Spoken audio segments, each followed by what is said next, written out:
అధ్యక్ష ఒక్క మాట చెప్పదలుచుకున్నా అధ్యక్ష, నువ్వు ఆనాడు వైఎస్ జగన్మోహన్ రెడ్డి గారిని నీ ఇంటికి పిలిచి పంచపక్ష ప్రమాణాలు పెట్టి Rayalaseema lift irrigation per day 3 TMCకి టెండర్లు ఇచ్చి కాంట్రాక్టులు ఇచ్చి కమిషన్లు కొట్టి భుజం తట్టి వెన్ను తట్టి నువ్వు ప్రోత్సహిస్తే నేను చంద్రబాబు నాయుడు గారి మీద కేంద్ర ప్రభుత్వం మీద ఒత్తిడి తెచ్చి రాయలసీమ లిఫ్ట్ ఇరిగేషన్ ఆపిచ్చిన అధ్యక్ష నా చరిత్ర ఇది, నీ నీతి గది.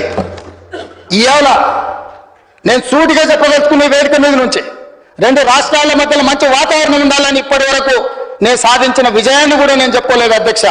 సూటిగా చంద్రబాబు నాయుడు గారికి విజ్ఞప్తి చేసిన నేను, రాయలసీమ లిఫ్ట్ ఇరిగేషన్ మీరు ఆపితే మేము ఏదైనా విషయాల మీద చర్చకు వస్తాము, లేకపోతే మీతో చర్చించడానికి అవకాశం లేదు.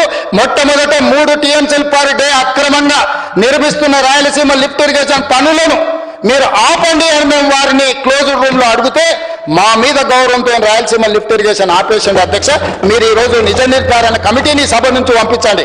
కూనంనేని సాంబశివరావు గారిని, అక్బరుద్దీన్ ఓవైసీ గారిని, బీజేపీ మహేశ్వర్ రెడ్డిని ఎవరిని కమిటీ వేస్తారో, ఇంక్లూడింగ్ బీఆర్ మాజీ సాగునీటి పారుదల శాఖ మంత్రులు 2 ఉన్నారు, చంద్రశేఖరరావు, హరీష్ రావు.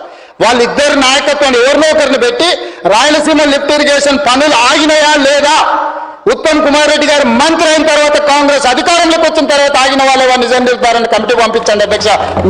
మీరు ఆదేశాలు ఇవ్వండి అధ్యక్ష. ఈ సభ నుంచి మేము అక్కడ రాయలసీమ లిఫ్ట్ను 3 TMCల పర్ డే దోపిడీని ఆపిచ్చి చర్చల పేరు మీద ఈరోజు పాలమూరు రంగారెడ్డి ఎత్తిపోతలకు అనుకూలంగా నిర్ణయాలు వచ్చి ఉమ్మడి రాష్ట్రంలో మా ప్రాజెక్టులకు మీరు ఎలాంటి అభ్యంతరాలు పెట్టకండి, మా కడుపు కొట్టకండి అని వాళ్ళ మీద ఒత్తిడి తీసుకొచ్చి ఈరోజు ఒక కొలికి పట్టుకొచ్చినాం అధ్యక్ష.